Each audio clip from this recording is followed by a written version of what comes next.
Hi everyone, I hope you're doing well. It's Cal and I'm here once again to talk about the Kundalini.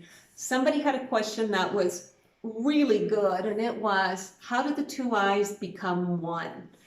And that's what I want to explain here today.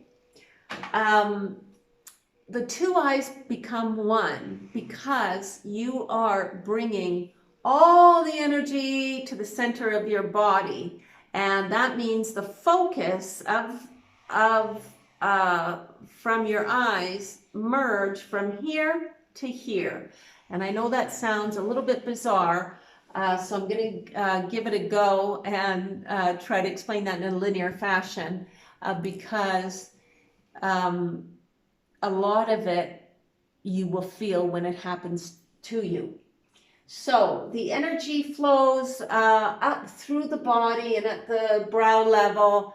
If the energy is going fast enough, it'll burst through the pineal gland in the opposite direction and cause you to have enlightenment.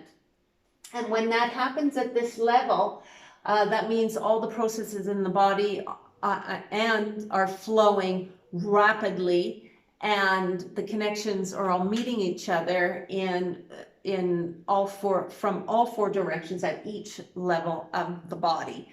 And that means the opposites are being married at each level.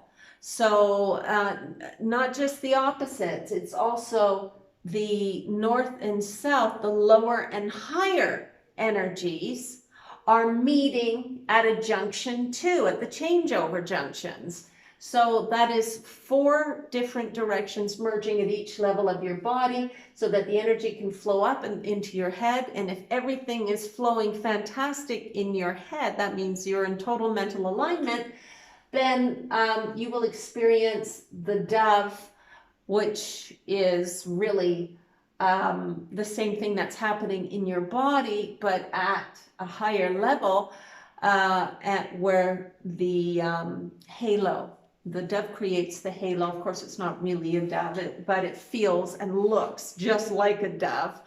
But of course, you can't see a beak and eyes and little legs or anything like that. But it feels like a dove. It's light. It has a white body, and it has like a white gold body and white gold wings, kind of like the snitch in Harry Potter a little bit, which is what I always thought, except it's white gold, and it spirals around your crown, and the wings create this movement, which we think are the wings, but they're actually not really wings.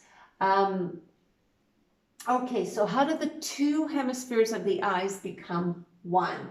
So I've drawn this little picture here. This is the top of the head looking down, and an eye is here, and an eye is here, and a nose is here. Now, this is your normal range of seeing.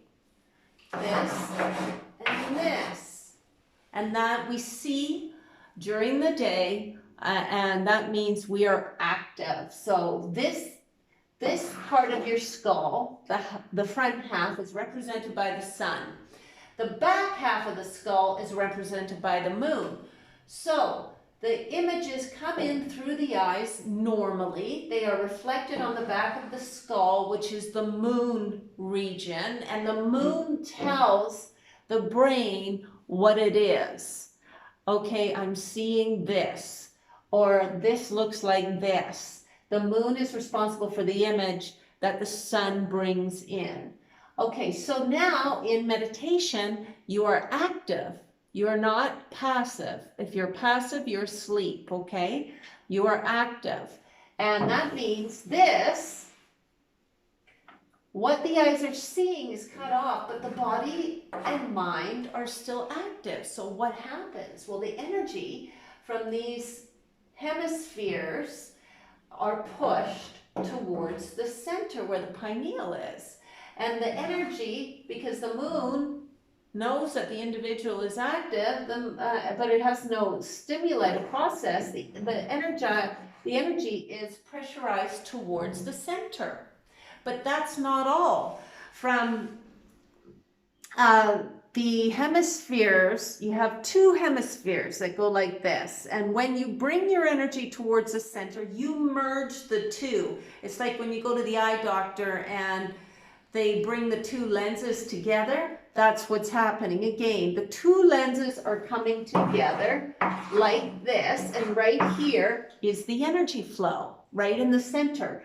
Okay, so this is north, south, west, east, all pressurized towards the center, all four directions. And when that happens, you merge, your two lenses come together, the two parts of your being, which is all sun and moon, represented by a variety of archetypes, all come together, and this flow in your body is unanimous with the flow in your head, and the veil clears, and you see truth, and you know truth. Okay, so what you see is the truth of your own being, which is revealed to you as when you view your own inner space, your own universe on the inside, which directly is a replica of the universe on the outside, because the universe can only create itself, but you will see that yourself. When the veil is lifted, you will see your own stars, your own being,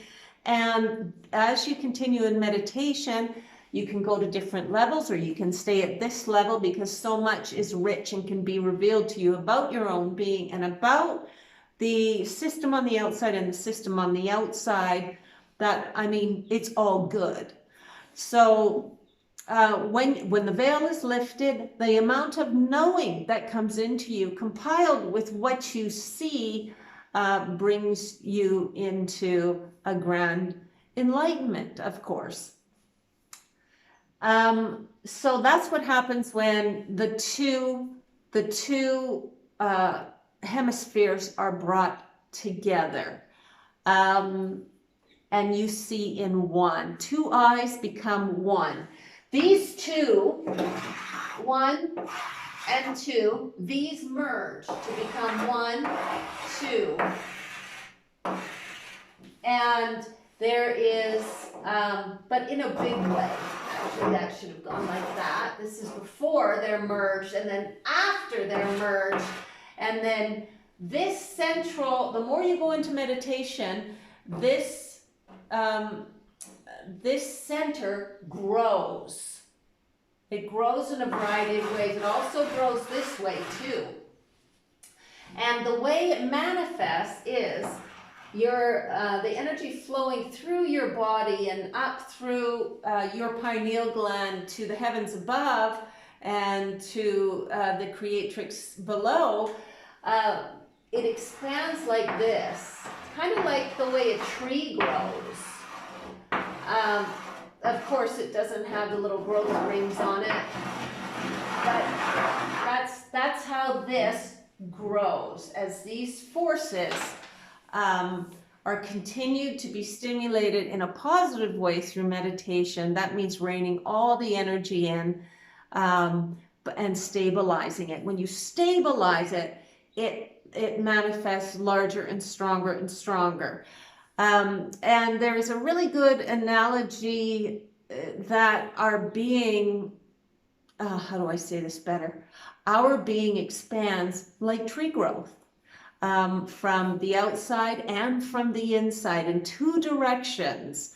And it's through meditation that we stabilize these two. I mean, sleep is good, but it's not enough. I remember when I was meditating, sleep was a thing of the past. I only needed like an hour of meditation to feel like I had 10 hours of sleep.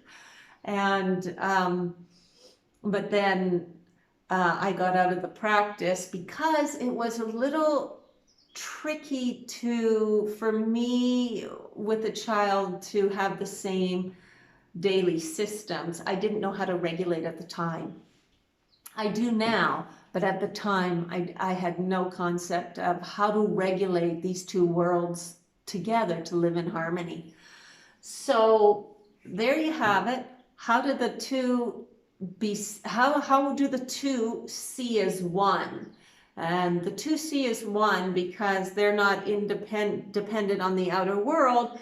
Together, the truth is revealed through the seeing of all things, through the knowing, the inner knowing, and the clearing of the veil. So I hope this was clear. If not, if you have any questions, post below so I can address them and make these the details of these things a little bit clearer if need be. But other than that, once again, that was the two, how do the two eyes see as one? And that's when both their hemispheres, the hemisphere of sort of each eye, each part of your being merges to become the one. And that is the unity between the sun and the moon and the sort of west and east hemispheres. As you pull it all in, you rein it all in, because we actually have quite a bit of vibrational energy around our bodies, but in deep meditation, we rein it all in so that this flow happens. And when this flow happens, it flows out through our grid system and back in, and out through our grid system and back in, and out through our grid system and back in. And we get energy from above, we use that energy there, and we use the energy below us from the earth. So we are a sphere connected to other spheres that have their own independent energy sources. So we are being fed all this fantastic, beautiful energy as we merge into more and more blissful states of being, because when you are meditating in love, you have no barriers. No barriers. You allow all energy to flow through you. And that happens in daily life. And it can happen in daily life as you manifest your meditation, your inner work, your self-love. It manifests within and without, and a lot of the time it manifests at the same time. So if that makes sense to you, that means you go out into the world and you are in this blissful state where people can say and do things, and it just happens to just flow through you. You don't have any angst about anything. There is a lack of judgment for two other people, and you are kind of in a state of internal bliss. And when you're in meditation, the same thing is happening. Your mind is not active about the daily activities, and you are entering a state of bliss. The two are meant to be lived like that. And that is a state of, that becomes a state of perfect balance over time as you refine your energy field and as you deepen your practice.